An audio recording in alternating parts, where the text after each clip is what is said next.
Git is a distributed version control system. Okay, and Git is basically a tool which helps you do all this version controlling stuff and all the features that I told you. So Git helps you with that. And an interesting fact about Git is that it is operating system independent. So it works on Mac, Linux, any Linux distro, on Windows, anywhere it works anywhere. And even with command prompts, it works with the command prompt, works with PowerShell, it works with Terminal, it works with ZSH, and whatever, how many terminals, whatever you want, it works everywhere. And it's backward compatible as well. So yeah, Git is really platform independent. And let me just show you, let me just present my screen now.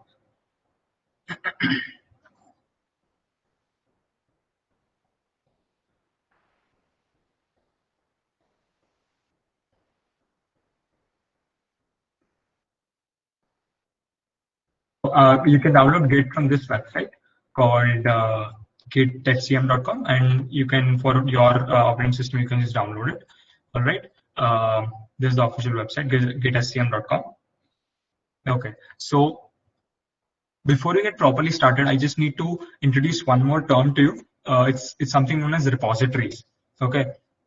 So repositories is basically a store for your code, a place where you store your code. Okay. That's the basic definition of repositories. Okay.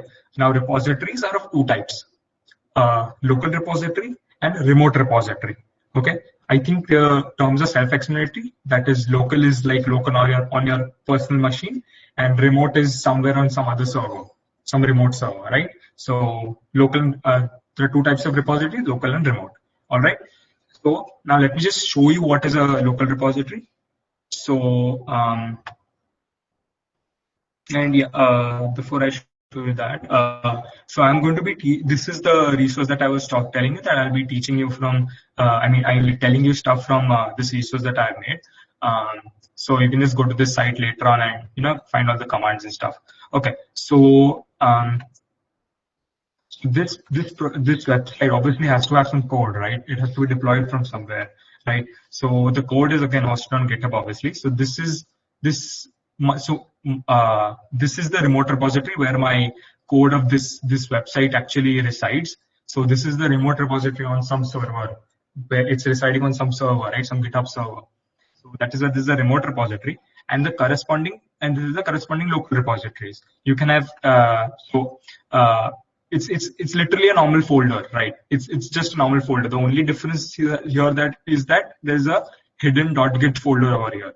Okay, so this folder is basically where Git efficiently stores all your versions of your code and all that stuff. Okay, it stores it very efficiently, and it has its own way of storage.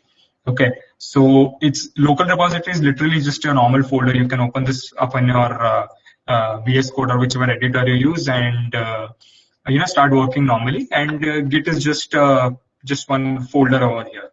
Okay, so this is your local repository. This is your remote repository. Okay, and so that is basically what a repository is. Okay, now something that the people really get confused with is they interchangeably use Git and GitHub in places. Okay, so I'm just here to tell you that Git and GitHub are totally not the same things. Okay, so Git is a tool. Okay, so Git is a tool which basically helps you do all this versioning and gives you all these different features of developing a code on the side and then merging it later on and stuff like that. So Git is a tool which helps you version control, and GitHub is a service which uses Git internally. So GitHub is a service which is using Git internally and providing you a nice GUI and some other fancy features to help you out. Okay, so and there are many services like GitHub. So there's GitLab, there's Bitbucket, there's something called Git Tower and Git Kraken as well. So there are a lot of services which provide such GUIs like GitHub does. Okay, so Git and GitHub are not the same. Git is the tool, and GitHub is just a GUI which is running on top of Git, and it provides you different different features, like you can have discussions and stuff like that. Okay, so yeah, so it's important to know the difference between the two. Okay, so now I'm just going to. So yeah, now this is the next around 10 minutes or so is going to be theory, the last part of the theory. After that, it's going to be all commands and stuff, demonstrating everything. But here, so this, what I'm going to explain in the next 10 minutes is basically 70% of what you're going to use for quite a few years. Okay, so if you don't understand anything over here, please ask, because this is kind of the main focus or main thing that you a concept that you have to know. Okay, so if you don't understand this, please let me know. I'll be waiting for doubts after this. Okay, so there are two developers, developer A and developer B. For now, let us forget about developer B. Okay, this is your remote repository, which is hosted on a service like GitHub, GitLab, Bitbucket, or whichever service of your choice. GitHub is the most popular one. Okay, and obviously your local repository resides on your local machine, developer A's local machine. Okay. Okay, so what is work? So things start over here, okay, in the working copy. Now, what is this working copy? Working copy is also called working directory. It's basically just your folder. It's literally just your folder that is called a working directory. So there is no fancy thing over here. Then your local repository, obviously, where you want to get your files, right? So and you must be wondering, what is this weird area? So we want to get files in the local repository because why? We want to send them to the remote repository. We want to store them here so that they can be finally deployed, and people can come and see my code and stuff, right? So that's why we want to get our code here in the remote repository. For that, we have to go through working directory. So you will have your files in your working directory normally. Then you have to send them to the staging area. I'll come to what it is and why is it needed. And then from the staging area, you need to send them to the local repository. All this is happening on your machine itself. Okay, so this working copy is basically just your working directory where you're normally working with your code. Okay, so and then you run a few commands to send your files to the staging area. And then from the staging area, you again run some commands to send them to the local repository. Okay, so why do you actually need this staging area in between, and what is this thing? So staging area is your preparation area. Okay, that is the basic definition of the staging area. It's basically a preparation area. Okay, now preparation for what? Okay, suppose you have 10 files here, and out of those 10 files, only five of them are required for that new chatbot feature that you wanted to add to your website, right? So out of those 10 copies, you only want 5 of them which are actually forming that feature of yours. Okay, so you tell Git, hey, in the staging, you tell Git, hey, I have 10 files. But out of these 10, I only want to send 5 of them to local repository because only 5 of them are actually concerned with the actual feature that I want. Okay, so you're basically sending all your 10 files to your staging area, and then you're telling it, hey, out of these 10, please only actually send 5 of these files. Okay, so it's basically a preparation area for your final for whatever you're finally sending to your remote to your local repository. Okay, so when you're sending stuff from the working copy or normal working directory to the staging area, you're basically just adding. It's called adding files or staging files. Okay, so and here you're preparing you can, and Git is so powerful that you can even say that, hey, from this one file itself, I only want these few lines to be sent to the local repository. So you can even do that with the help of Git. So if you've in one file you've made 6-7 changes, you're like, hey Git, I only want these 3-4 changes to be actually reflected in the end. The other changes I still have to do some modifications and stuff, right? So staging it. So Git is that powerful that it can actually choose. You can actually choose parts of your file as well to send to the local repository, not only just choosing 5 files from 10 files. Okay, so this, once you've prepared your files, you're telling it, okay, I want only 5 of those files to be actually sent. Then sending files from staging area to the local repository is basically committing them. Okay, and when you commit your files, Git does some stuff very efficiently, stores your changes and stuff like that. And it sends that stuff to your local repository. Okay, it does its own efficient storage stuff, and it sends your files from the staging area to the local repository. Okay, that process is called committing. You are making a new commit. Okay, so every time you send files, it's going to be a commit, and every commit is a version, and I will show you how that looks and how your versioning looks and stuff like that. So don't worry about that. Right now, just understand everything from a high level. Okay, so we send files from the working copy to the staging area and from the staging area to the local repository. Okay, so we added files and then we committed files. Okay. Those are the terms used. Now our final goal is actually sending stuff to remote repository, right? So that we can show everyone, we can contribute to open source and stuff like that.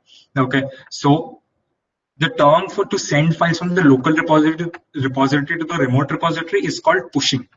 Okay, so whenever I say committing, it will be sending files from the staging area to the local repository, and whenever I say pushing, it will be sending files from the local repository to the remote repository. Okay. Now, so okay, we have got our files over here and stuff over here, and don't worry about the some people feel that, oh, I'm sending files from local repository over the internet to the remote repository. If I have a lot of files, will that take a lot of time? No, because Git, as I told you, it stores the changes and everything very efficiently, so it doesn't consume as much bandwidth. Okay, so we pushed files to the remote repository. Okay, now let us suppose that developer B is somebody new in your team. Okay, he just joined your team recently, and he was given a task to maybe change the color of the button, for example, on the website. Okay, so developer B is new to the team, and because he's new, he's given a very easy task. Hey, please just change the color of this button. Okay, but this developer B is new to the team, right? He doesn't have your code with him. Okay, with them. So what do? So they need to take the code from the remote repository, right? Because everyone is pushing their whatever changes they have made to a central place, which is your remote repository on a server. And so if a new guy comes and so new person comes and so they will take that code from that remote repository, right? And that and he does not have the code at all, right? Because he's new to the team. So if that person does not have the code before till now, and he wants the code from the remote repository, what is that term called? That term of getting that code is called cloning. Okay, so he will clone this remote repository and bring it to his machine, and it will become a local repository, right? Okay, so he'll clone this repository. Okay, now and by the way, when you clone a repository, you get all the history and the versions, all the commits that you have, you get all of them over here. So again, Git is storing stuff very efficiently, so you don't need to worry about the bandwidth and stuff like that. So he's getting the entire history of the project and everything over here when he's cloning. Okay, now developer B said, okay, I have he worked on his task, he changed the color of the button, he's like, okay, I'm done. Okay, and now he has to finally update the actual code, right? So which everyone is using. So what is that called? I told you he makes the changes, he adds them and he commits them and he has them in the local repository.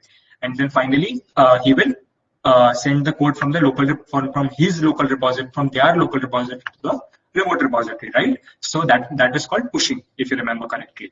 Okay, so he pushes the code from from their local repository to the remote repository. Okay, so now this remote repository has some new change. Okay, that developer B did. Okay, so now developer A wants those latest changes. Maybe he wants to do something else with the button or whatever. He requires the latest changes, right, from the remote repository. So the term for and he already has the code, but he just has a previous version of that code, right? It's not the latest version. So getting code from remote repository to the local repository is called pulling. Okay, now don't get confused between cloning and pulling. A lot of people get confused. Developer B had to clone because because they did not have the code at all. Okay, so that's why they cloned. That is getting the entire repository, the entire repository to their machine. But developer A already had their code, but they only didn't have the latest changes. Okay, they had a previous version. So that is why it is just called pulling the code, because they only pull the latest changes. Okay, so there's a difference between the two terms. Okay, and I hope you understood that. So this is basically your entire, concept is that you're going to use 70% of the times. Okay, so the rest of the commands I'll get into, I mean the rest of the 30%, but 70% of the time you're going to be doing just this much. Okay, So just to give a quick recap before I wait for doubts is, you work normally in your working directory, you send files this, you add files to the staging area, you make a commit, okay, then you push the commit to the remote repository, someone else might work on it.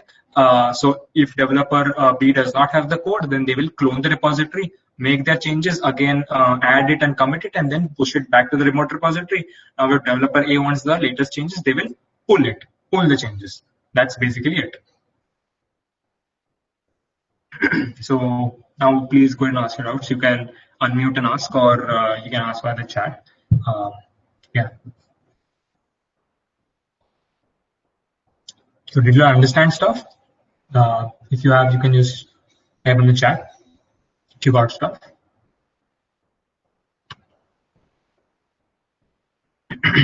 Okay, I guess we don't have any doubts. So, okay, great, Himanshu. I hope everyone else is also understanding stuff. And okay, so yeah, thank you, Sankalp. Okay, so this is basically 70% of what you're going to be doing. Now let me just show this stuff to you, okay? Because obviously I should be demonstrating stuff. Okay, so yeah. So before we when you first install Git, you need to run 2 commands mandatorily, okay? Because nothing will work without these 2 commands, okay? So and I'll tell you exactly why they're required in the next few commands.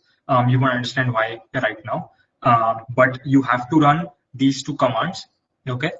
When you're setting your username and email. Why do you need to set them? I will get to that later, but let me just show you when I have set them.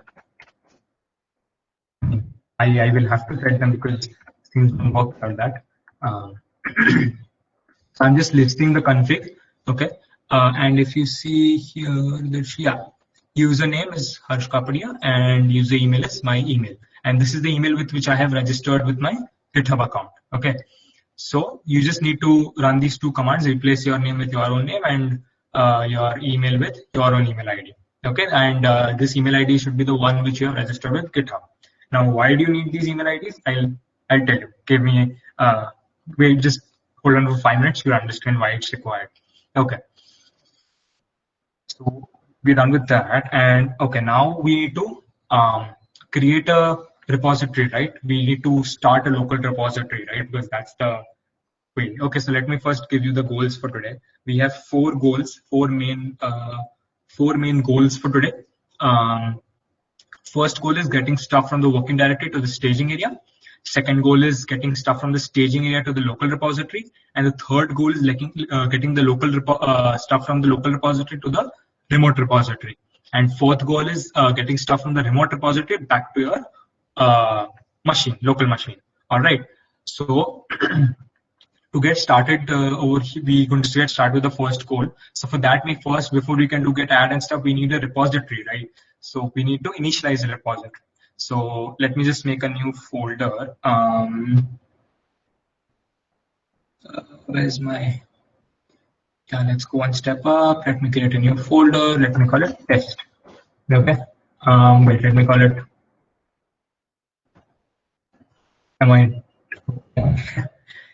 MIT underscore test. Okay. MIT underscore test. Okay. Okay, so we are, just note that this folder is empty right now. Okay, so I'm just going to cd into that folder right now. Okay, and that folder. Okay, now I'm going to initialize a repository. The command for that is git init. Can you see the font clear, or do you want me to increase it? So just let me know in the chat, please. Otherwise, I'll increase the font if you can't see it properly. It's clear. Clear, right? Great. Okay. Yeah, it's clear. Okay. So if you want to initialize a repository in that folder, that's why I write git init. Now see, it's telling me initialize an empty git repository in this folder. Okay. Now let's see the changes that have been made in the folder.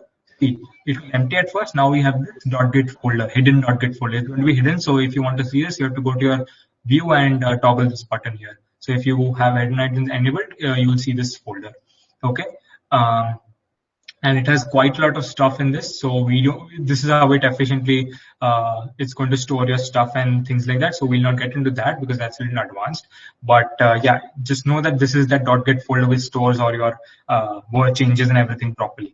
Okay, so now that we have a local repository, we need to have your files, right?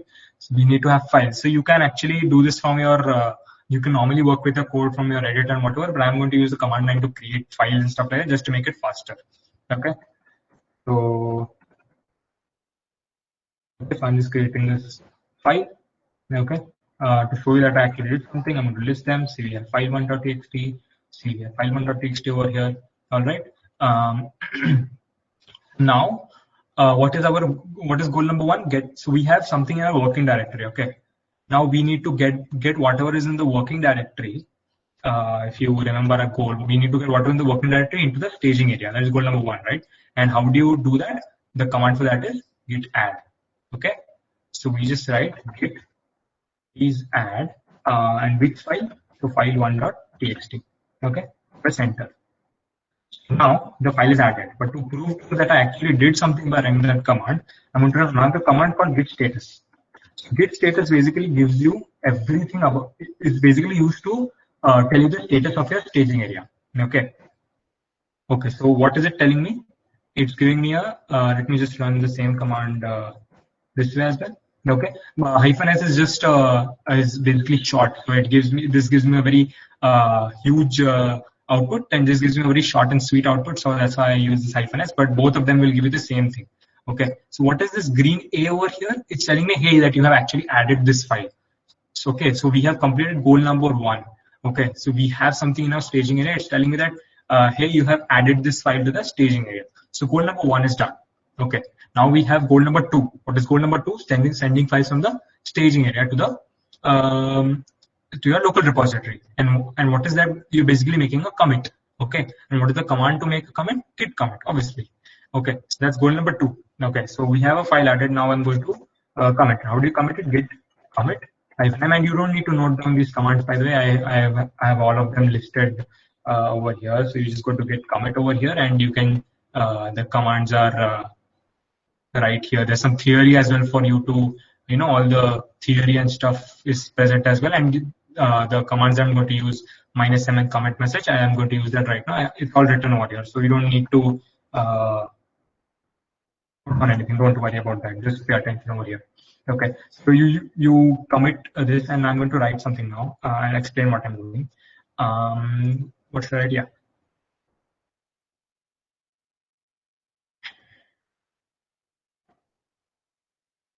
Okay. So please, okay. What did I do right now? What does this M stand for? So as I said, every commit is a version, right? So this basically is a label for your version. Okay. So this M stands for message. So this is called a commit message. Okay.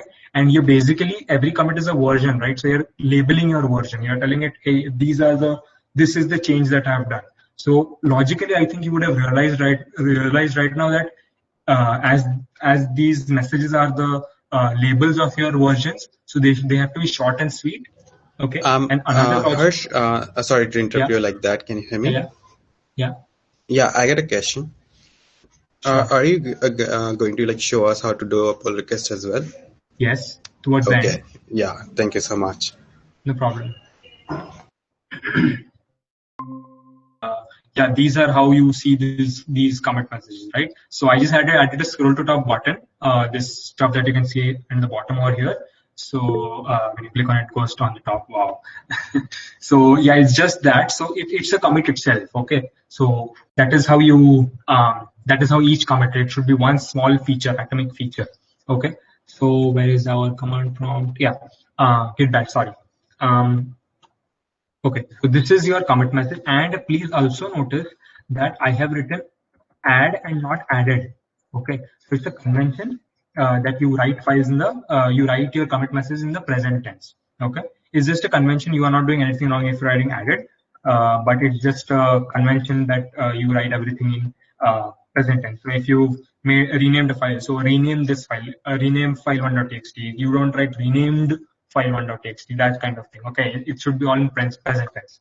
Okay, so I click enter. Okay, now okay, it gave us some stuff.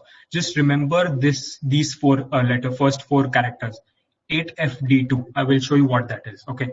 Now, just like in git add, I used git status to show you actually what I did. So for git commit, there's another command called git log, which I used to show you that hey, I actually made a command, I actually did something. Okay. So yeah, just remember these four words, four characters for now. This is our commit message that we had given it, and this is something for file execution permissions. That's, you don't need to get into that right now. But yeah, I'm just going to show you using a command that actually did something. Okay, great. So I ran git log and it gave me this output. Okay.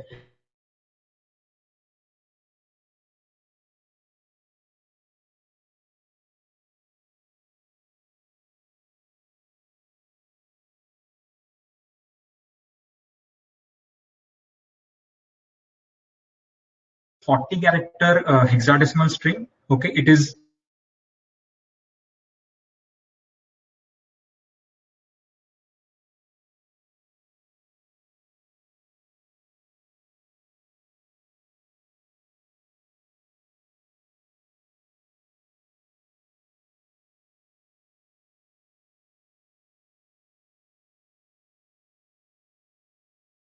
40 characters. So two commits having the same possibility. Okay, so hash collisions, that is two commits having the same hash, is a very remote possibility. Okay, and you don't even have to think about those things because it's a very remote possibility. There are 40 characters, so you can imagine the number of permutations and combinations possible.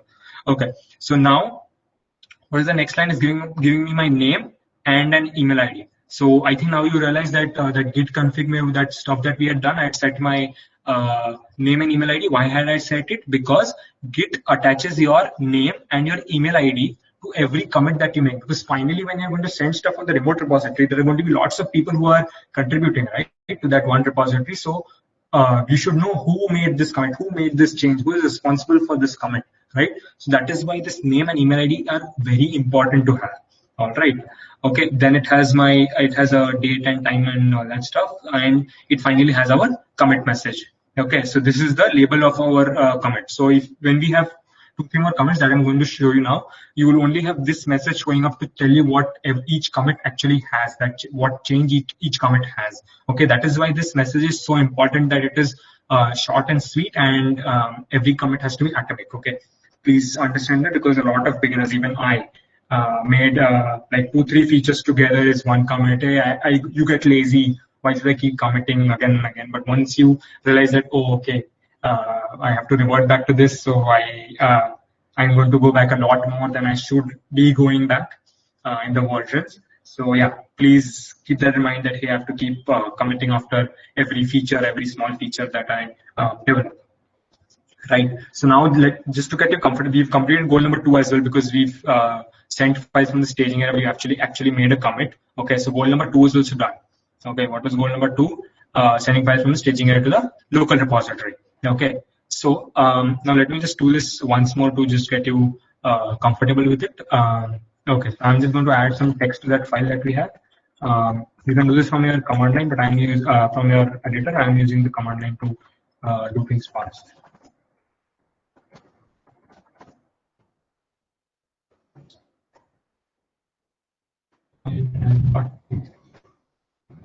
So just to prove to you that I actually added something to the file, let me just cat it out. Actually added something to the file. Okay, great. So now we have a change in our file. Okay, so now so I'm going to run git status now. And what was git status? It tells you the status of your staging area. Okay, so now I click enter, and now it gives me a red M. Previously, if you remember, when we had git status, it was giving us a green A, right? So right now it's giving us a red M. So it's basically telling me that, hey, the file that you actually committed is not the latest version. Okay, I mean, the file that you have in your working directory right now is not is a newer version of what actually exists in our commit. Okay, So our commit only is an empty file, right? It's just file1.txt, an empty file. So we actually added something right now. So Git is telling me that, hey, okay, you have some changes that you have made. You should add these files, right? So if I just run git status for you, it will give you the same output. But yeah, so changes not staged for commit. Okay, so they have not even been added right now. Okay, so we are back to goal number 1 right now. Okay, we are in the working directory right now. We need to add these files to the staging area. Okay, because we finally need to get this change back. Okay, so I'm just going to write add file1.txt. Okay, now just ignore the warning, don't worry about it. I'm going to again run git status to show you that it is something. Hey, now it's giving me a green N. So now what is it telling me? Okay, now you have added that file, but still that file is not the latest version that you actually have in your local repository. It's still a modified version.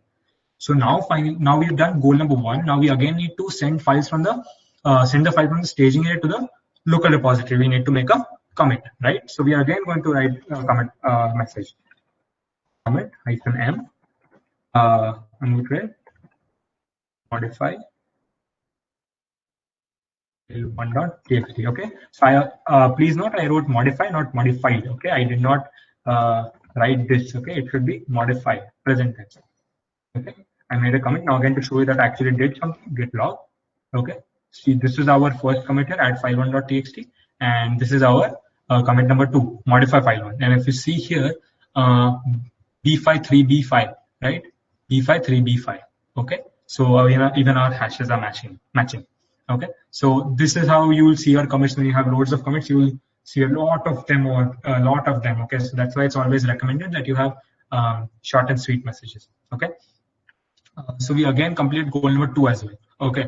Now we need to send files from the local repository to the remote repository. That's goal number 3, right? Goal number 3 is sending files from the local repository to the remote repository. But to send files to the local remote repository, you actually need to have a remote repository, right? So that's what we're going to do right now. We're going to go to GitHub because that's the chosen service, our chosen service towards the remote repository. Okay. So you're going to go to GitHub. Then we're going to go over here, top right, there's a plus button. You click on that. You click on new repository. Okay. There's another way to get to the same page. There's something called repo.new. Okay. So if you click on repo.new and if you are signed in and you GitHub in your browser, so you'll actually come back to the same place. All right. So repo.new is basically just a domain that Google has, and GitHub has bought the repo domain. Okay, from repo domain. So repo.new becomes a new repository. So yeah, it's just another way to do it. You don't need it, but I just like it. Okay. So let's just name this multi-text. So this does not have to be the same the name, but for sake of convenience, I'm keeping it the same. You don't need to keep it the same. Okay, what is this public private here?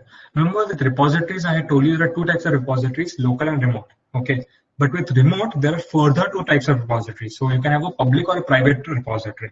Okay, so repositories are 2 types, local and remote is again of 2 types, public and private. Okay, so this public repository is, what is a public repository? It's basically, as the word says, public. It's open for everybody to come and see. So this Git Basics is what I'm teaching. This project's name is Git Basics, by the way. So this is basically a public repository. Anybody can, if you open this in an incognito tab, anybody, even if you're not logged in, right? You're not logged in, right? So anybody can come and have a look at this repository over here. Okay, so it's public. It's open to everybody. If someone wants to contribute to this, they can make a pull request. I will actually show you. If you want to contribute to someone's project, you always have to make a pull request unless you are added to their project. But I'll show you how to add someone to the project. But usually you are not going to be added to a project. You will have to make a pull request. Okay, and I'll show you how to make a pull request later on. Don't worry. Okay, so this is basically a public repository. And what is this private repository? So if you go to my account, let me just show you. Click a new tab, repositories. Type should be private. Okay, so for example, this is a private repository. There's an app which uses this. So this is a private repository. Okay, as you can see, it's written private over here. Okay, it's written private over here. Okay, so this I can see it because it's logged in. Obviously, it's what do you call it? I'm logged in. But if you go to an incognito tab and try to access this link, you can't access it because it's private, right? It's for me, only for me. Okay. And but you can give certain people access to this. Okay. And how do you do that? You go to the settings. So I was telling you about giving access to people to your repository. So it's you go to manage access, and here you can invite somebody. And if you invite somebody, they can directly push and pull to this repo. But usually you will not be added over here. You will usually have to 90% of the times have to make a pull request. Okay. And I'll show you how to do that. Don't worry. Okay. So that was basically what a public and private repository are. So we are going to use public because we don't care. And I'll get into all of this later. Don't worry. Okay. So I'm just going to create a repository. Okay, great. Just a second, let me just check my notes. Okay, great.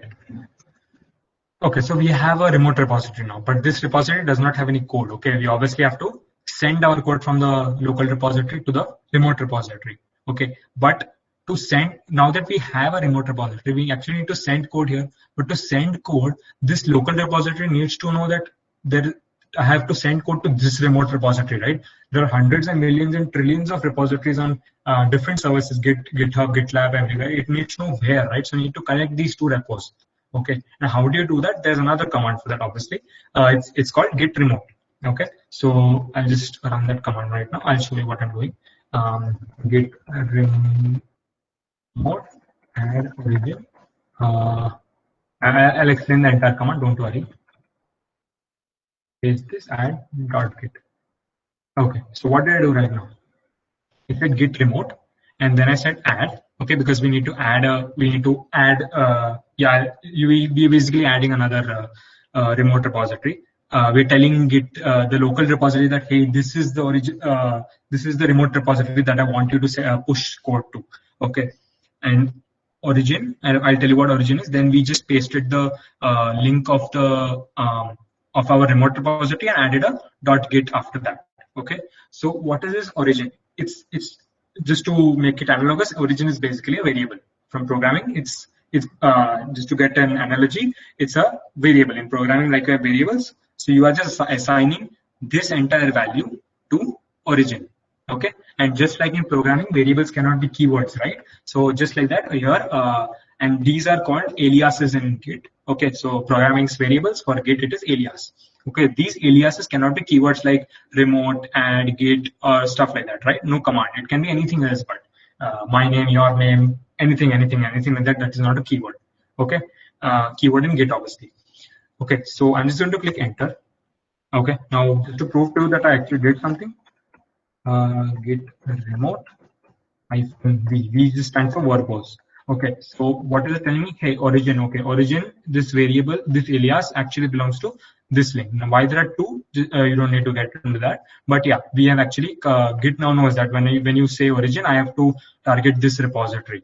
Okay, the one that we created remotely.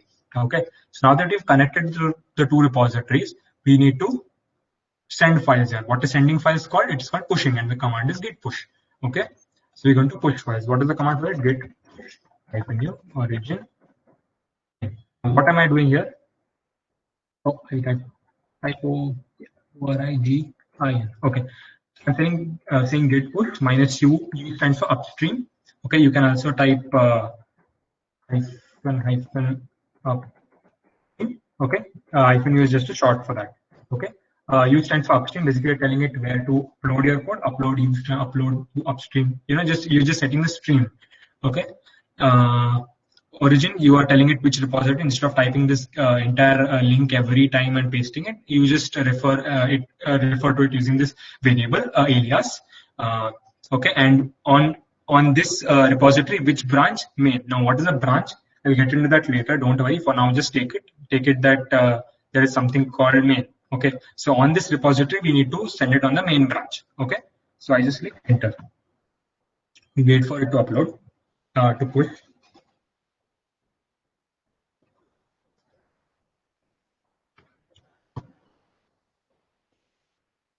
Okay, great. Now, if we go to this and refresh the page, we have a file over here. Okay, and if we click on it, Yeah, we have our text line as well. Git is awesome. All right. So we have completed goal number 3 now. Where is my, yeah. So we did the goal number 1, goal number 2, and goal number 3. Okay, so we have stuff in the remote repository now. Now that we are already on GitHub, let me just take you on a tour of GitHub. Okay. Yeah, sure. Let's start with this. Just a second.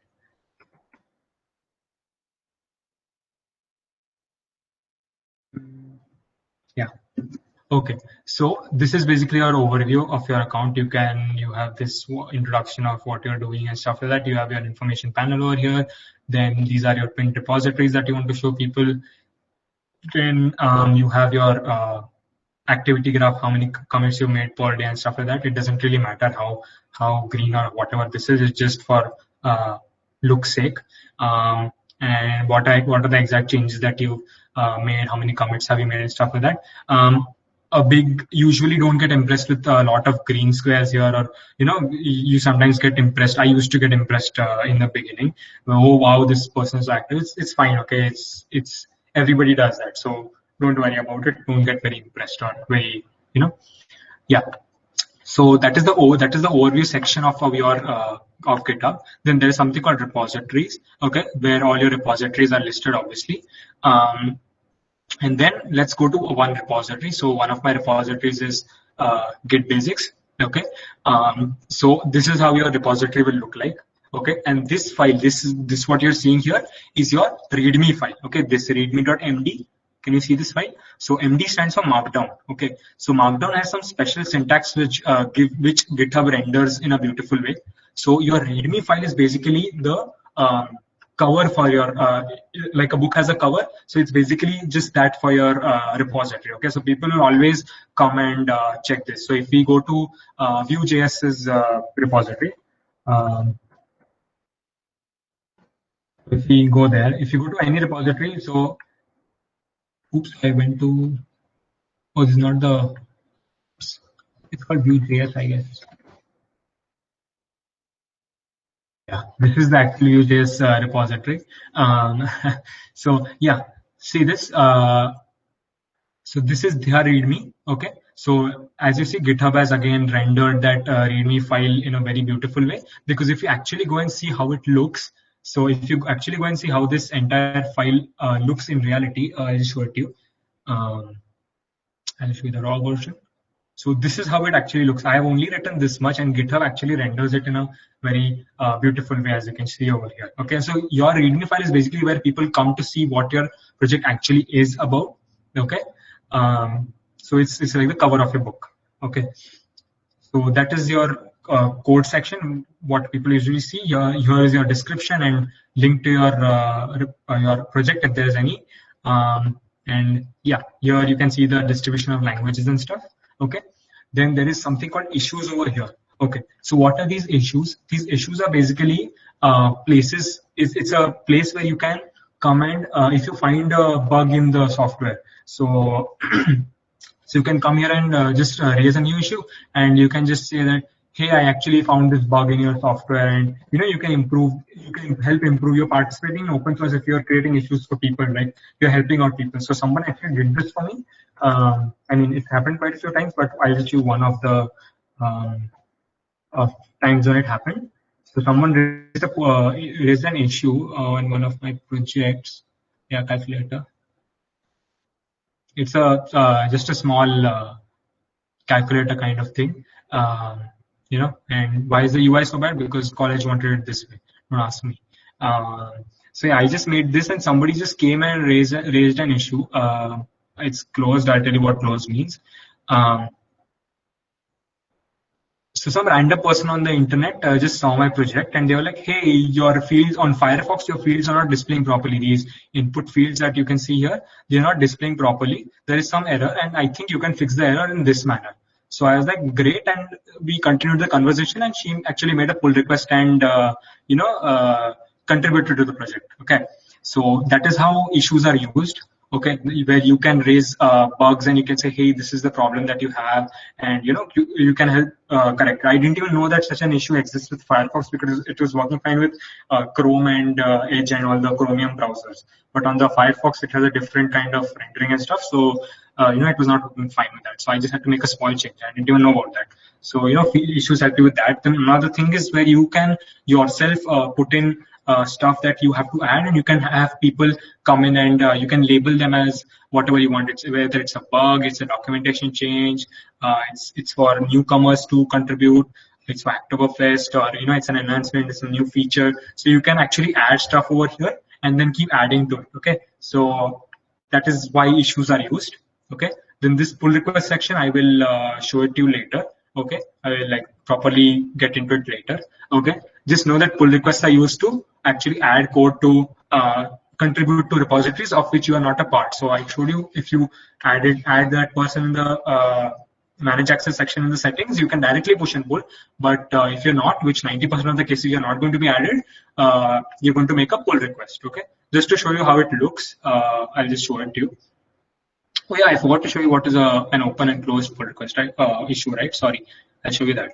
So can you see this over here? So this basically shows that it's open. Okay, that there's been no action on this issue right till now.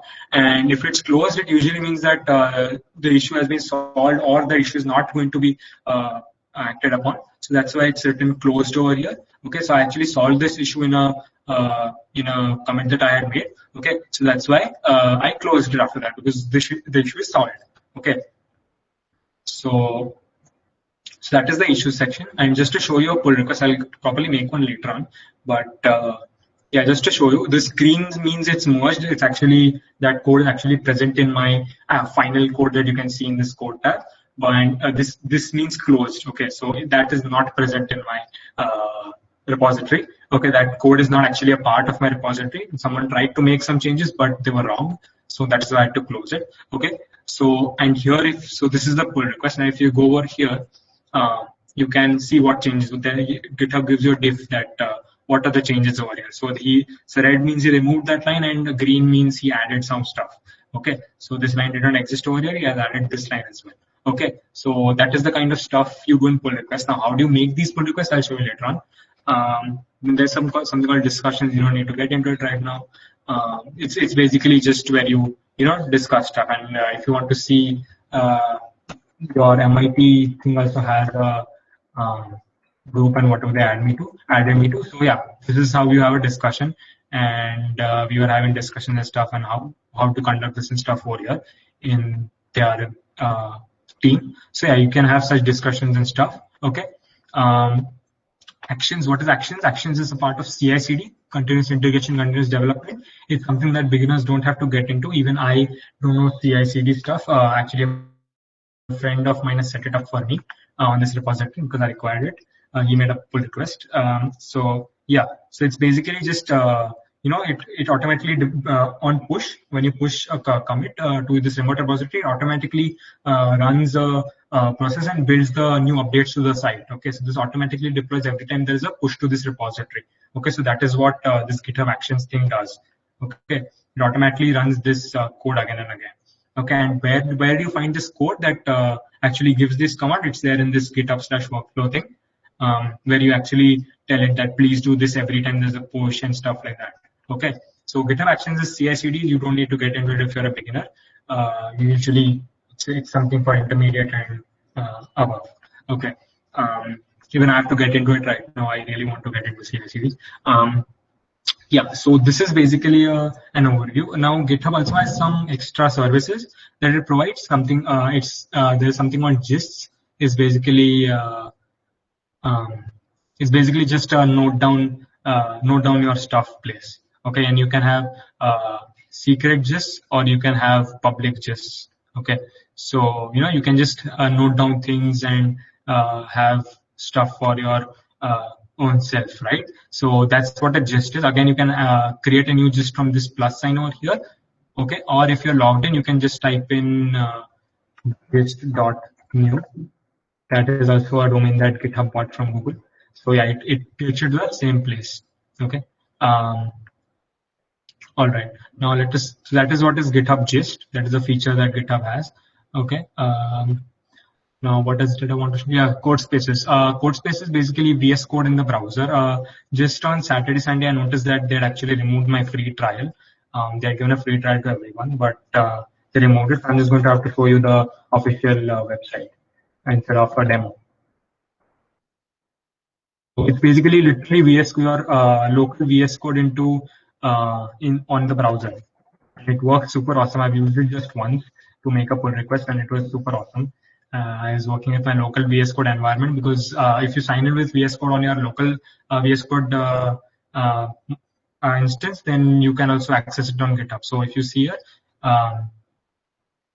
you are literally using VS Code on the browser. Okay, you just have to click open code spaces on GitHub, and it just starts a new container for you with VS Code setup. So that's a very nice feature. Sadly, it's not free. So Gist, code spaces, then GitHub Pages. Yeah. So this site is basically using GitHub Pages. It's basically a service that GitHub provides where you can, deploy static pages, static web pages. So how do you do that? Give me a minute. I'll show you. So you go to the settings.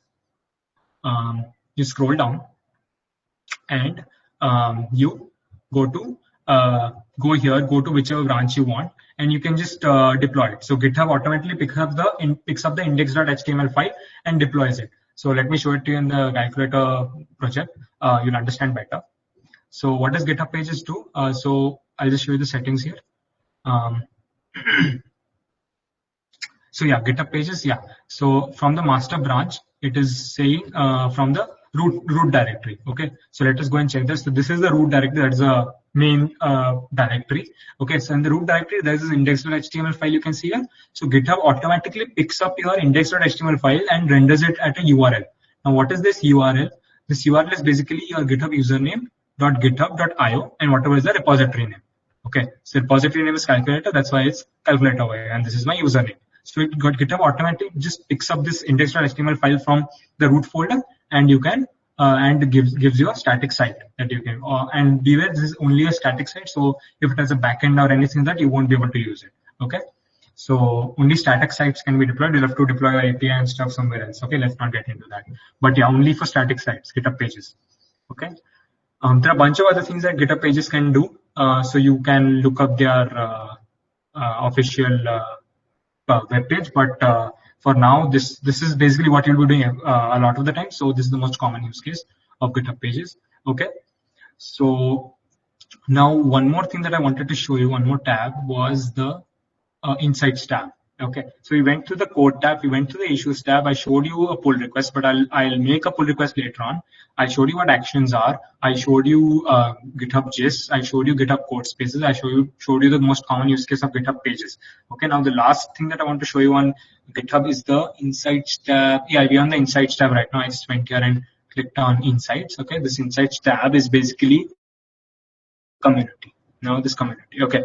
So let's compare this with the Git basics thing. Where are you? Insights tab here. Okay, and I went into community. Okay, so if you see, obviously the bar over here is quite high because I've added stuff. Okay, so description, obviously just the description that you saw on the right side of the repository. Okay, that's, you should add one. Obviously, it's like a short line of what you have. Okay, before I get into this, do you all have any doubts? Are you understanding stuff? Any problems? Anything?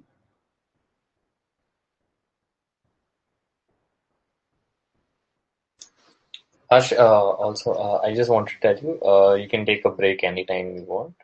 Yeah, sure. No issues. Yeah. I usually take it at a stretch, and if someone has doubts, I wait for doubts. So if you have doubts, please ask. You can just unmute and literally just unmute and ask, because it's always fun to interact with people. No doubt. Okay, great, Arya. I hope you're understanding stuff. Okay, great, Harsh. Thank you.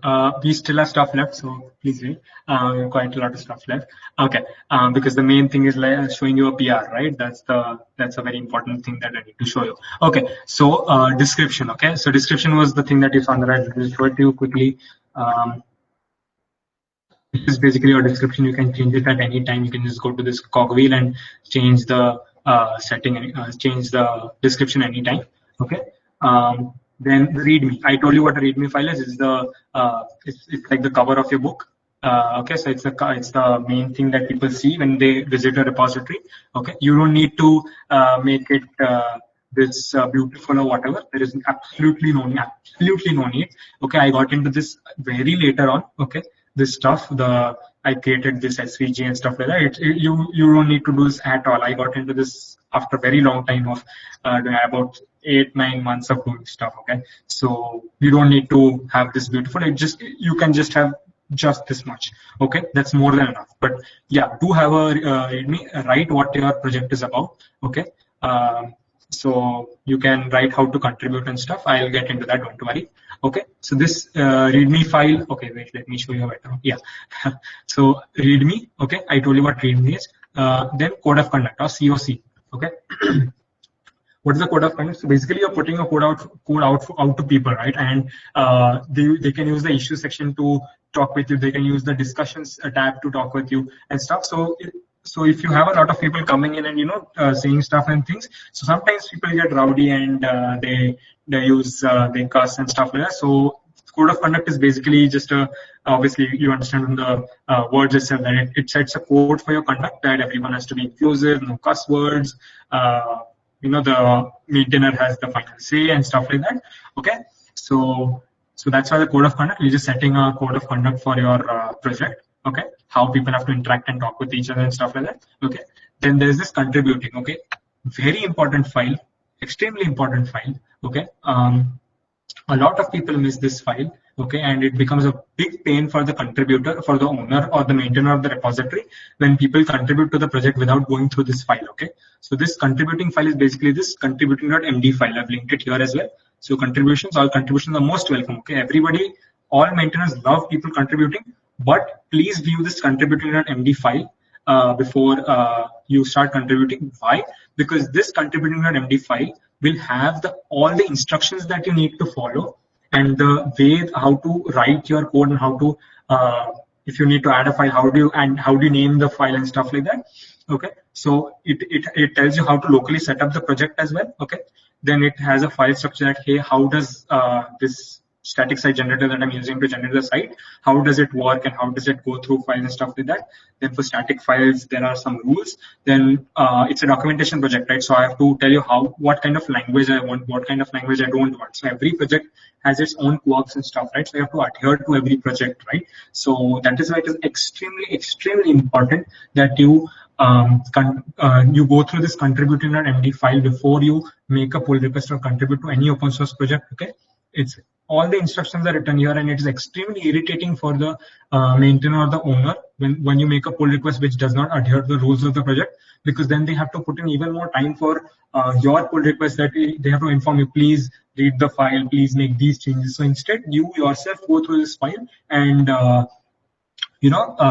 follow these rules so that it makes things for the maintainer easy, right? Because for Hacktoberfest, I got a lot of pull requests for this one, this repository, and it is crazy when people don't read this. I have to keep telling them that please read this properly, please make this change. I mean common changes, other changes like stuff that they've made and that I don't want like that, those are informed, those are fine. Okay, but these changes that actually written here and properly explained over here and properly written, it takes time to write this file, right?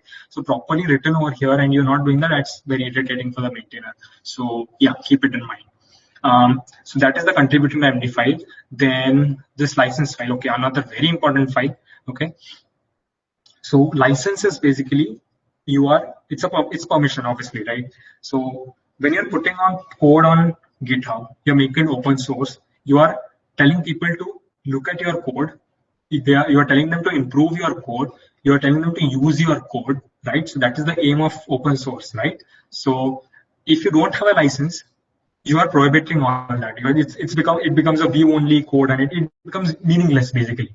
Okay, so when you're adding a license, you're actually enabling people to actually come and contribute, come and make issues, come and use your code, okay, and you get credit when they use your code. Obviously, if they don't use your code and they have a license, you can actually it's an offense, okay. So your license also protects you, that if someone is using your code, you can actually say that, hey, it's under license, and this license tells you that you have to give my name in the contributors, or you have to give me credits for this part of code that you've used, okay. You can actually have legal proceedings if they use your code without giving you credits, okay. So that is why license is extremely important. And if you check out the Git Basics repository, you'll see on the right here there's a license. It's a Creative Commons license, and so this is I knew the license for this, but if you don't know which license to apply, and even I don't in 90% of cases, so just blindly apply an MIT license. Now, what is this MIT license? I'll tell you.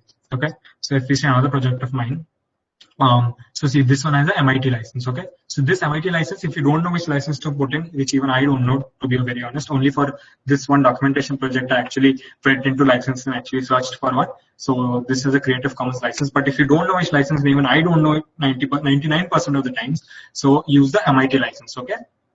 Now, how do you add this license? I'll show you. Okay, it's nothing very difficult. Okay, okay. So we'll use our MIT test repo. Okay. So we say add over here. Okay, so this license, I'm clicking add over here. Okay, it takes me to this page. Now just a second, let me get back to this repository again. So there's another way to add it. So this was one way. We went from the insert tab, and the other way is you just click on this add a file button here. You say create new file. Okay, then you type license over here. Okay, and as soon as you type license, GitHub will show you this button, choose license template. Okay, you click here and you land on the same page. Okay, so there are different ways to get to the same page. Okay, now from these, so basically all of these are templates. Okay, so they provide you all the text and everything. You don't have to do anything. You just have to see which license you want, what are the permissions you're granting, what are the limitations of the license, and what are the conditions of the license. Okay, so all the text and everything they're providing. So if you don't know and don't want to get into stuff like that, even I don't. I mean, you can get into it if you want to. Definitely, I got into it for Git Basics, but yeah. So for this, just go to MIT. Okay, choose MIT. Read this stuff. So this will give you a short description, and go over here. The year should be the current one, and the license should be, and you enter your full name. Okay, and yeah. So recently the year changed, right? 2021. It's Feb, right? But yeah, so this year doesn't need to be changed every year. Okay, so even though Git Basics was it's 2021, Git Basics still has I think 2020 written in the license, if I'm not wrong. I go to the license. I think I'll change the license late, so maybe it might be 2021. Okay, CC by does it have it? Does it have it at the end? Not sure. Okay, I guess CC by 4.0 does not have the name, but whatever. You don't need to change this license this year ever again. So whichever year the license is started in, that is the year of that copyright. Okay, so you have this license now. So if you see here, this is the commit message, by the way. So if you see here, GitHub is also using create license. It's not writing created license, right? So obviously, if you write created, it's not wrong, but it's a good practice. It's a convention to write create license. Okay. So just wanting you to know that. Then we'll do this. You don't need to worry about that. Then we'll do commit a new file. Great. We have a license over here with us. Okay. So this is the MIT license. Okay. And if you refresh the page, you should see it here. Yeah. MIT license. Okay, great.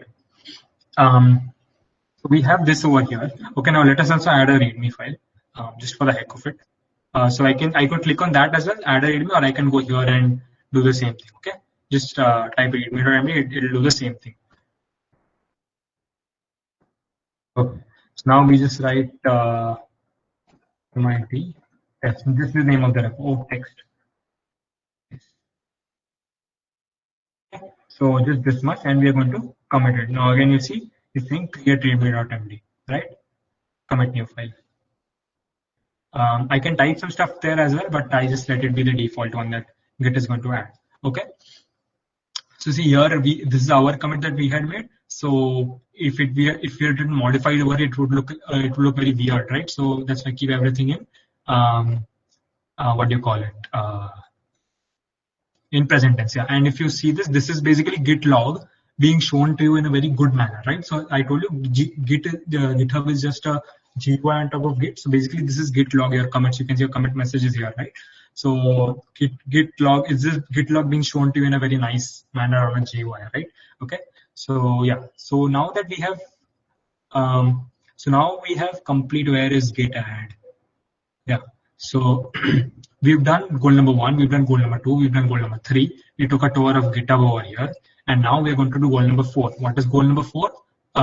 Whatever changes are there in the remote repository, you get it back to your local machine. And what is that called? Getting changes from remote repo to remote repo to local repo. It's called pulling. Okay. And why is git pull not written over here? Because internally git pull does a git fetch and then a git merge. Okay, but we are not going to do them separately. We are going to just use git pull. Okay, so git pull internally do a git fetch and a git merge. Okay, so before I just run that command, do we have any doubts or anything?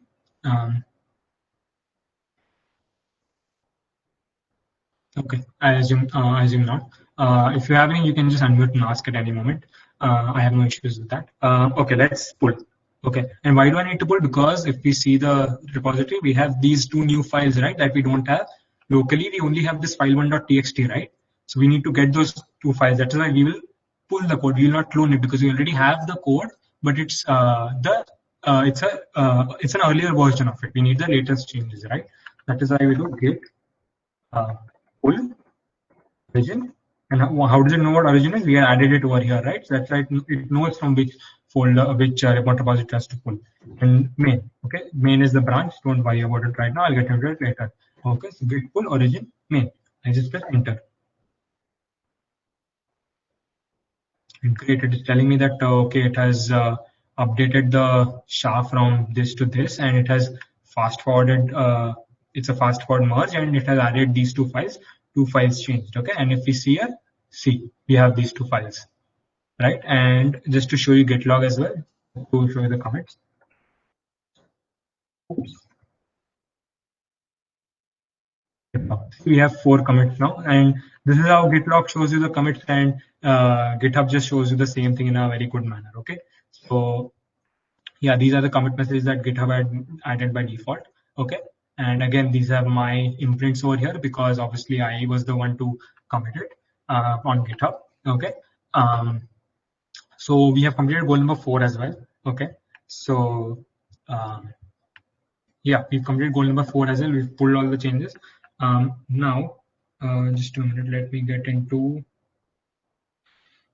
Yeah, great. So now we're going to start with the last section of our talk for today, which is going to be pull requests. But to get into pull requests, I need to get into something called branches. Okay, this main thing that I was telling you, I'll get into all that stuff. So that's another proper section that we're going to get into. We've completed the 4 goals. Now we need to get into those, into the last part, which is the pull request. And for that, I need to explain branches to you. So before we start with that, do we have any doubt? Because that's going to be a totally new again section that is going to start for you. Okay, so any doubts right now?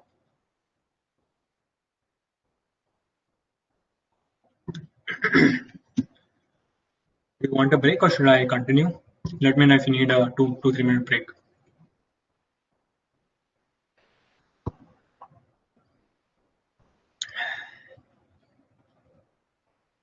Okay, anyone else? Anything? Okay, sure, Siddesh. Okay, so get into pull requests. So to repeat myself again, pull requests are the way you're going to contribute to projects on any repository. So if you log in from your account and you want to make some changes in Git basics, so what do you do? Okay, so you first go to the issues section. Okay, you search for an issue. Okay, usually the easy ones will be named with the good first issue. Let me check if I have any. You see, there's a good first issue tag over here. So good first issue or first timers only are for the beginners or the newcomers who are new to the repository or who have not explored it much. So it's usually an easy one to tackle. So you go to this. What do? You go to this. You see what all instructions have been given to you, and then you add stuff. Just to show you, yeah, this is a bug that I have, and So these are all the describing the issue, describing how things are working, then describing the problem, and then describing one of the solutions that came to my mind. I've written that as well, and then I asked for other solutions as well, and if someone can come and contribute. So that is how you do it. Okay, so you first go to a repository that you like, go to the issues section, search for an issue. Okay, so usually search for a good first issue. That is the best place to start. Okay, you search for a good first issue on the repository, and you're like, and then you go and then you say, I think I can contribute to this. Then you go to the contributing.md section. Okay, and see, okay, what are the rules of this repository? Okay, these are these rules. Do I think I can do this? Okay, I think I can do this. Okay, then what you do, you come back to the issue and you say, hey, please, you just come and type over here. Hey, can you please assign this issue to me? And I'll be like, okay, I'll assign it to you. I will go here and I will, if your username pops up over here, I will go and assign it to you. Okay. And then you can start working on it. And if someone else comes and contributes over here while you are working on things, I will ignore them. Okay, because you are assigned this issue. Okay, so that is how you come and contribute. And now, and to actually contribute, you make a pull request. Okay, so issues is just to show you, and to actually get into pull request, to actually contribute, you need to make a pull request. Okay, so for pull request, you need to know something known as branches. Okay, so what is this branches stuff? I told you in the beginning that Git provides you some, while I was telling you VCS, what is VCS and why you should learn Git. I told you it provides some features where you can develop code on the side and then you can merge it later on. So that is exactly what branches are. Okay, let me just show you a diagram. Branches. Okay. Branches basically allows you to take a copy of your current code. Okay, take it to the side. Okay, then you can develop your new. Suppose you want to add a chatbot to your website. That's the example that I'm using. So you need to develop a chatbot, right? So what do you do? So because the main code, which is it's called your master or the main branch. Master or main, anyone is you can use anyone. So that is your main code, right? That is what is being used by people. Okay. So if I show you an actual project, how it works out. Where is attendance? Yeah. So attendance manager is the project that I had. Okay, so this website is actually hosted. So that this website is actually using this code that is present over here. Okay, but I wanted to get a make a version 2 of this. Okay, so this is the master branch. Okay, where this code is actually being used in production. Okay, but I actually wanted to make a version 2. So what I did, I just took a copy of the master branch and made version 2 and then started developing my version 2 over there. Okay, so that is what branches allows you to do. Okay, so you can, suppose this is a code here, you can just create a copy over here of your code and you can work on your chatbot. You can add your chatbot and stuff. Once you're done testing the feature, maybe you finish the chatbot here. Okay, then you got a commit here, you created a branch here, then you maybe added the your GUI of the chatbot, and then you say, okay, now I added the AI of the chatbot, AI section of the chatbot, and I made a new commit for that. Then maybe your tester comes in and tests and says, okay, these changes are needed and stuff. You make another commit and whatever. So finally, your feature is properly ready, tested and ready. Okay, then you are like, okay, now I want to actually integrate this feature into the actual code. Okay, till now you just have a working site on the testing side. Okay, on the side. Now you actually want to get that code into your master branch, which is actually being deployed, which is actually being used in production by your customers. Okay, so what you do, you say, okay, this is the ready commit, I'm going to merge it. This is called merging a branch. Okay, and so your code is actually this is the code being used by the customers right now. And when you say, okay, this is my final branch code, and you merge it, so what will Git do? Git will take this code and will take this code and will automatically merge the two codes and give you a new commit here. Okay, this is your merge commit. Okay, so now finally your chatbot feature is actually in your repository, and then if you have a CI/CD workflow setup, then it will automatically deploy to your customers. Like in Git Basics, if you do a push, merge, or whatever, it automatically runs those that CI/CD that I showed you, and it automatically builds the website for people.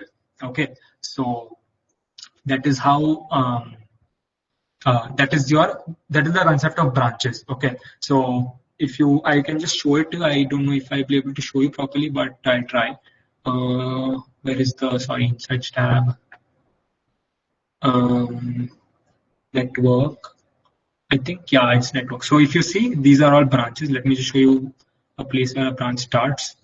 Whereas this purple one is V2, by the way. It started quite a long time ago. See, so this is the commit where I actually copied this commit and started making a new branch. This is the V2 branch. Okay. So V1 is still the code that is actually being used by people, but V2 is the code where I'm developing the version 2 of my project, right? And there have been some other changes that someone else has been contributing. That's why there are new branches. So branches itself can have branches as well. Okay, and to show you a little more of a complicated graph, I was actually experimenting with branches a little just to get used to with it, and I'll just show it to you. Yeah, this one. So I was just having fun with branches, and see, this is the kind of this is the gitlog command, and you can add some options to it to create this, by the way. So yeah, this is me playing with branches. Commit that everything that you can see here is a branch, and it's merging and stuff like that. Okay, this git gives you this. So yeah, this is how you can have a complicated branch structure and stuff as well. So yeah, I highly recommend having fun with Git. It's really enjoyable little piece of software. And by the way, Linus Torvalds has created this. The person who created Linux, he was very he wanted a good version controlling system, and he was like, let's just create something for myself, and well, now everybody in the entire world is using it. The guy is mad. So yeah, so as you can see, version 2 is still not being merged to the original. This is the master branch here, so that means it's not complete. So yeah, and just to show you, I've actually added someone to this repository as well. I know I'm going a little off track just to show you stuff. So see, I have added a friend of mine. He's working on this project with me. So he doesn't need to make a PR. He can directly push and pull to this repository. Okay, he doesn't need to make a PR. Okay, but usually at 90% of places you don't have this privilege. Only if you're working with someone on a project, you have this privilege. Okay. What was I talking about? Yeah, pull request. Sorry.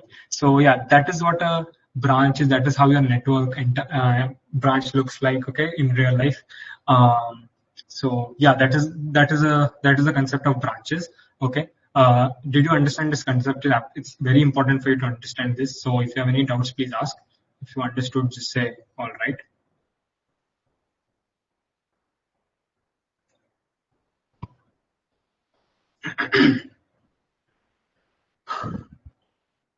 Okay, I assume nobody has any doubts. Okay, thank you, both of you. Yeah, so now we'll actually get into making a pull request. So for that, my friend has, we have a repository where we have fun, just a test repository where we make pull requests just for the heck of it. Okay. So in CyrusCode/test, we are going to add some gibberish in the README file. Okay. So this is my friend's repository. Okay, but I don't have access to this. Okay, so he's not gone to his settings and given me access. So I actually have to make a pull request here if I actually want to do something. Okay, so what do I do? Okay, so I'm just going to do some stuff right now, but the explanation for the exact reason for what I'm going to do, I will tell you. I can only tell you after I do it. Okay, so just bear with me for now. Just see what I'm doing and try to remember that stuff. Okay. So what am I going to do right now? I'm just going to fork this repository. Okay. So right now it is CyrusCodes/test, and when I fork it, see what happens. Okay, I'm going to use my personal account. Okay. So what did it do? Sorry, my bad. From CyrusCodes/test, it made it Harsh Kapadia 2/test. Okay. So his remote. So Darshan, his name is Darshan. So his remote repository, I have actually cloned, but on my remote repository, on my account, but remotely. Okay. So from CyrusCodes/test, I made a copy. Okay, on GitHub itself remotely, and that is called Harsh Kapadia 2/test. Okay. Now I want to make changes to the project, right? But I don't actually have the changes locally, right? So I don't have something called test over here, right? See, I don't have a folder called test. So what do I need to do? I need to clone the repository. I don't need to pull it. I need to clone it. I would have pulled it if I already had the repository with me locally, but I don't. Okay, so that is why I have to clone the repository. Okay, so I forked it first, and now I'm going to clone my repository. okay, the forked repository. Okay, this is my forked repository. I'm going to clone that. How do you do that? Let me just go out of this MIT folder. Okay, now I'm going to git clone. I paste that link. This is the forked repository, not my friend's repository. Okay, and I just add .git at the end, and I click enter. Okay, and by default, GitHub will Git will use the name of the repository as the name of the folder. But as I told you, you don't need to have both of them same. You can go and rename it as well. Okay, so it's showing me done. Just to list it out to you. Where is test? See, here we have test, and if you go to the GUI, here is your test. Okay, here we have all the files over here. Okay, great. So just read into that. Data and test. Now, yeah. Okay. So we'll just open this in VS Code. Now we'll be able to see how I was doing things from the command line. Now we'll be able to see how to actually do it in your normal workflow. Let's wait for VS Code to open up. By the way, just let me know if you can see things properly. Someone just unmute and let me know because the font is quite small. Can you all see it properly?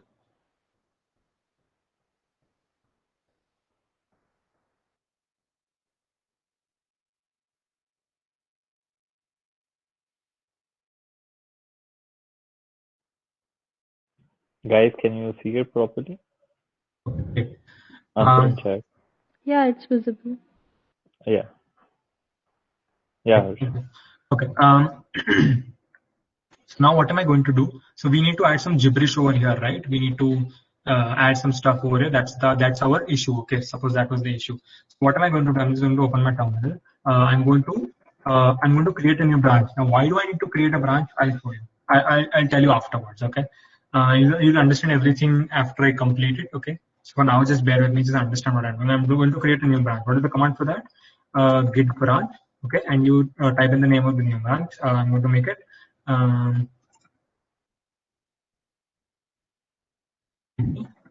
You can name the branch anything you want to. Okay. Not a keyboard, obviously. So git branch readme change. Okay. You made this. Okay. But did I actually do something to show you? Yeah, just branch. Okay, see, we have a main over here and we have this readme change that we created over here. Okay, so now, but I am actually right now still in main, right? But I need to get inside this readme change branch that we created. So to get inside that branch, it's called switching to that branch, right? So the term is switching. So you type git switch and the branch name. And don't worry if you're getting confused. I'll explain the entire process again. Okay, just bear with me. Okay, I switched to it. Let me just run the command again to show you. Now I'm in the readme change branch. Okay, I've switched context. Okay, now we can go to this file and make whatever change we want. Okay, so I'm going to remove this. I'm going to just write Darshan is mad. Okay. Okay, that's my friend's name. So I'm just going to write Darshan is mad. Okay. Now I've done that change. We are. Just let me show you the status of our staging area. It's showing me a red M. Okay, and just to get you back to what we were doing in the beginning, we are back here. We are back in the working directory. Okay, we need to get to the staging area. We need to get to the local repository. Then we need to push to the remote repository. Okay, so we're going to do that. I'm going to do that fast. If you don't understand, let me know. Git add dot. Okay, what does dot mean? I'm going to add all the files that are changed here. Okay, but here we have only listed only one file that is changed. That is why it's going to add only one file. I could have done this as well. Okay, this is fine as well, and it's fine as well. This will add all the files that were changed. Suppose there were 2 files that I changed. Okay, then it would add those files. I would not have to write all the names of the files. Right? Suppose you have 10 files that you want to add, so you don't have to write git add first file name, second file name, third file name. You just write git add dot, and it will add all of those files to the staging area. Okay. So I write this to show you that I actually did something. Git status again, it's giving me a green M. That means we have done goal number 1. Now we need to do goal number 2. Okay, I'm going to git comment. Like the message readme.md. Okay, enter. Okay, I did this. Okay, now we need to push it, obviously, right? We did goal number 1, goal number 2, and now goal number 3. Push origin, and which was the branch. Sorry, my bad. Which branch are we in right now? We are in the readme change branch, right? We need to create that same branch on the remote repository, because in the remote repo, I actually don't have that branch. Where is, yeah. If you check here, we only have the main branch, right? We don't have any other branch over here. So we need to create a branch here, but there's no way to create a branch on GitHub. You just, if you create a branch locally, you just, after origin, you just write the name of the new branch.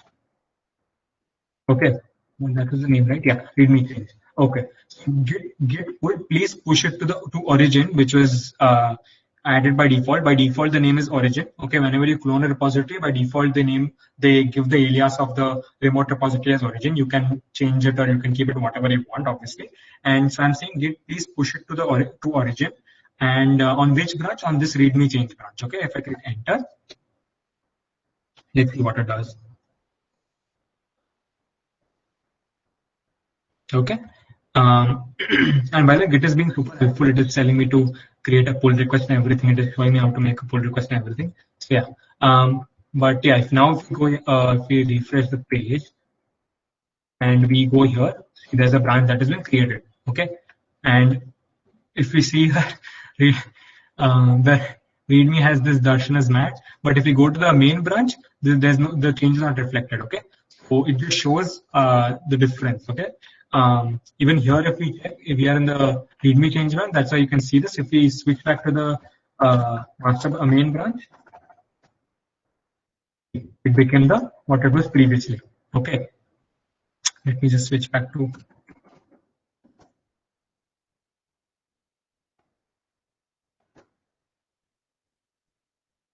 Yeah. Okay, so now we'll go to our readme change branch. Okay, and remember, I pushed it to my own repository. Okay, this same pushing I would not have been able to do to the CyrusCode/test. Okay, because I would not have been able to add it.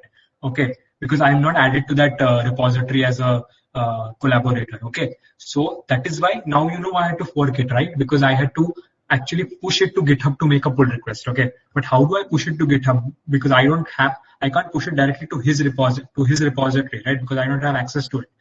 Okay, and to make a pull request, I can't make a pull request directly from my local machine. I can make a pull request only from GitHub. See, here it is giving me an option to make a pull request. Okay, so to actually get that code to GitHub, you need a copy of that repository, right? So that is what is forking. That is why I had to fork it. So now that from my remote copy, I will actually make a pull request to his remote copy. Okay, which is actually the original repository. Okay, so now I will say, okay, I'm in the readme change branch, and I have still not told you why I created a new branch. I'll tell you that after. I'll tell you that right now. I'll make that mistake and show you. Okay.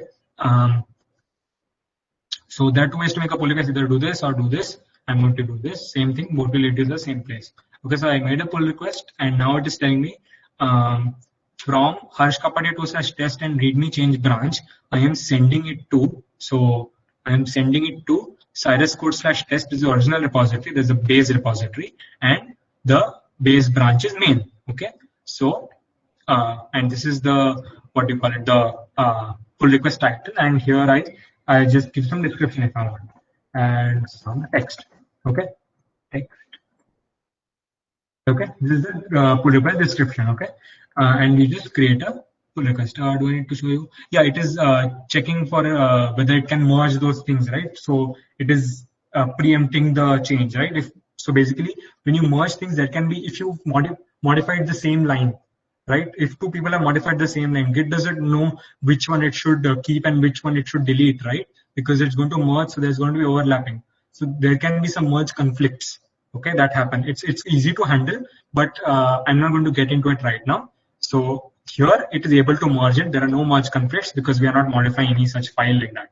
Okay, if two people are modifying the same line in two commits, then that merge conflict comes in. But right now it won't come in. Okay, and it's quite easy to do. So don't worry. Okay, so I'm just going to create a pull request. Great. So now on CyrusCode/test, you can see this is the pull request topic, and this is the description that I had added. Now if Cyrus wants, he can make a comment, he can tell me to change something or something like that. And just to see the change, it gives me a diff here that I removed this line and I added this line. Okay. If I go back to that, oops. So yeah, right now you won't be able to see the change here, obviously, and there's no other branch or anything like that. So you won't be able to see the change. Why? Because he's not actually merged it, right? It's still this open. It's open, right? So only if he actually merges the pull request will it actually merge. Okay. And if he's going to find it offensive, right? Because I'm calling him mad. So he's not going to merge it. He's going to close the issue, obviously. So yeah, I mean, I've used this repo for previous stuff as well, just to show you previous talks as well. And if you see this, I had made a similar pull request. He's like, I'll never merge the PR and stuff like that. Yeah, he's just friends. Okay, friends having fun. Okay, so this is the pull request that I made. All right.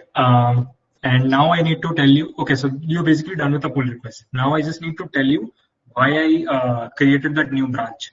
Okay, why I had to create this readme change. Okay, I'll tell you, I'll get into it. Before that, let me just recap the entire process because I know it's confusing. Okay, so you go to the repository. Okay, you go to the issues section, you check, does this issue have any does this issue have is there any issue that I can solve? Okay, you see, okay, this issue seems interesting. Okay, then you go to the contributing.md file and check the instructions. Okay, then you if you feel that you can do it, then you go back to the issue section and say, hey, I want to do this, can you please assign this issue to me? Okay, and then you start working on the issue. How do you start working on it? You take the original repository, you click fork. Okay, then you fork the repository, it will become Harsh Kapadia it will become your name / test. Okay, it will become this. Okay, and become forked from this repository. Okay, then you clone this repository locally. Okay, so here you have your test, you cloned it locally. Okay, then you go in this and initially you will be in the main or master branch, whichever. You create a new branch. For us that was readme change. Okay, let me just show you. Okay. Okay. You create a new branch using get branch and the new branch name. Then you switch to that branch, readme change. Then you make those changes here. Okay, whatever we made these changes, right? Darshan is mad. We said that, right? And then you are again at goal number 1. So then you, because you've made a new change, then you add your file, the staging area. Then you commit the file to the local repository, and then you push it. And where do you push it? You push it to your forked repository, which is this. And once you push it here, then it will give you a pull request option. Okay, you click on this pull request, it will create a pull request like this. Okay, it will create a pull request like this. Now, if Darshan wants, he can tell you to make whatever changes and etc. that you want. And if he says, hey, please remove this word, mad is not allowed. Okay, he's suppose angry at me. Okay, and so he'll say, okay, Harsh, you have to change this. This is not acceptable. Okay, so by the way, the PR is done. Okay, this is the PR done, and now I'm just extending it. Okay, so he's like, Harsh, don't use mad, use some other word. Okay, I'm like, okay, sure, I'll make a change. I will do it all. Okay, so what do? You go back to your project. Okay, and you just say, okay, Darshan is good. Okay, so you're like, okay, I will do it. Okay, now again we are back at goal number 1. So I'm going to add it. Then I'm going to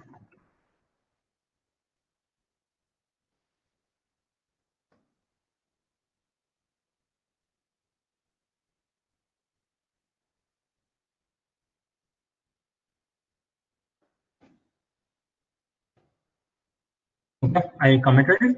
Okay, and now I'm going to push. I'm going to push to readme change. Okay, so I'm going to push. Okay, so if you see now, if you go to our readme change branch, see, Darshan is good. Okay, because we pushed it, right? Now, if we go and check our pull request, this automatically came in over here. I did not have to make a pull request again because I already made a pull request on that branch. So whatever I add to that branch, will always keep updating in this pull request. Okay. So now if we go and check in the files changed, see, Darshan is good. That previous commit was overwritten, right? That history will remain, that there was a change here, that this, and you can go and check this change as well. See, Darshan is mad, right? So whatever, this is the latest commit over here. Okay, so whatever commit you make to that branch and push to your fork repository, it will automatically be reflected in the pull request. So very important over here. That is why you need to create a new branch. Why? Because suppose you are tackling 2-3 issues on the same repository, right? And they all are different issues. So if you just do everything in one branch, okay, and if this pull request is not merged till then, okay, now if the pull, if I close this pull request or anything and then I make commits on that same branch, they won't be reflected here.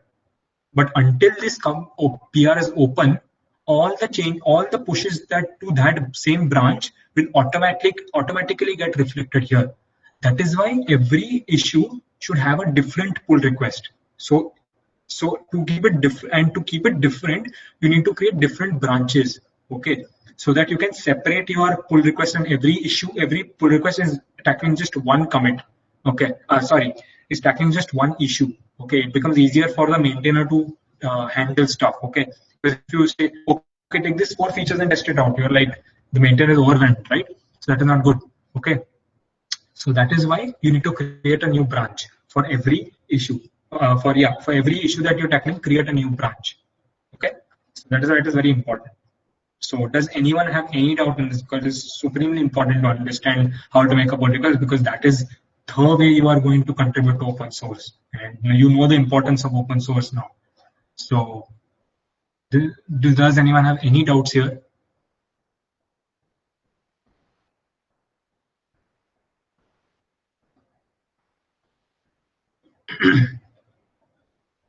I think Karthikeya was the person who was asking, right? Karthikeya, did you understand stuff?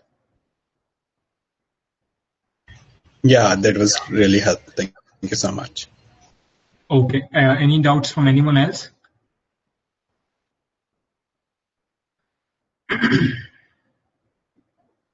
Okay. Okay, great. So, I got one more question. If you get into a situation where there's some conflict in the merge, what tool do you use to resolve it?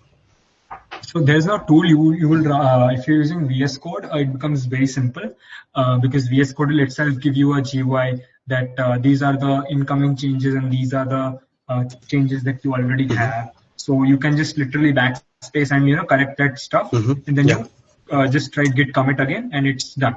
It's resolved. Okay. Yeah, it's just manual just use backspace that part, or you make whatever changes you want. You keep whichever line you actually want, and then just type git commit or git add again. I don't remember exactly which command. You can look it up. I have it on Git Basics as well, if I'm not wrong.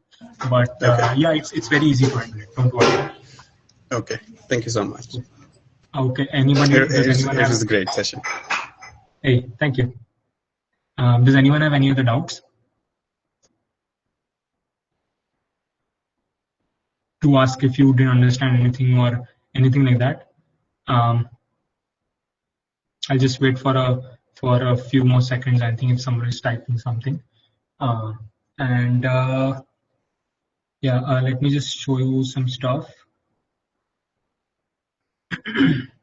So if you have a doubt, please keep typing. Please, if you don't want to unmute, please type it out. Till then, let me just finally show you. What was I going to show? Yeah. So I don't know how many of you all know about Hacktoberfest. Hacktoberfest. So Hacktoberfest happens every October, and it's basically you create 4 pull requests and you get some SAG like this Hacktoberfest T-shirt and some stickers and you get such stickers and you get Hacktoberfest 2019 stuff and you get lots and lots of stickers and stuff. So if you just need to make 4 pull requests, that's it. You make 4 pull requests, you put in your address, you get all these cool swags and I got a T-shirt as well. So Hacktoberfest is super nice. So it will come in October 2021, obviously again. So yeah, do participate in that. And if you want to follow me, check me out anywhere on my socials. So these are my socials, and I also run a community called Our Tech Community. So you can find our main group here. And the best way to contact me is via Twitter.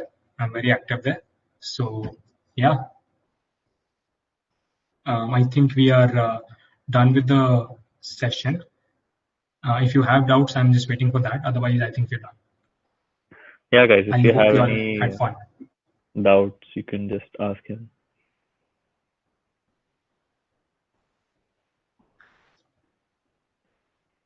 And don't worry, we will have a hands-on on Sunday. So Yeah, if we'll you tell you have the any time. doubts I'll tell you regarding the we'll tell you the time later on. But yeah, there's a hands-on session on Sunday. yeah, so your concepts will get will be more clear with the hands-on session. So If yeah, you have any doubts, you can ask right now. By the way, if you have any conceptual problem or anything like that, do ask up. yeah, Or if and kindly fill this form and tell us how you felt. Feedback session form. And yeah, I'll take this moment to thank Harsh. It was an amazing session. Even I got to know what is the meaning of a few things. Like even I used to just do it blindly, but now I know it has some meaning behind it. So yeah, I thank you, Harsh. It was a really great session. thank you. Great. So I think you're done. Yeah, Thank you if you so have much, any doubts, everyone. you can just tell us or Yeah, you write can to ask us doubts, at whatever. email. You know how to find us. Our link trees. I'll Yeah, send a link tree I'll to. send the links as well. Don't worry. So Yeah. yeah.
I just pasted all my links in the chat. So Yeah.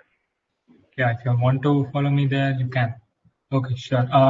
Can I leave right now, or do I have to wait for everyone to leave and then?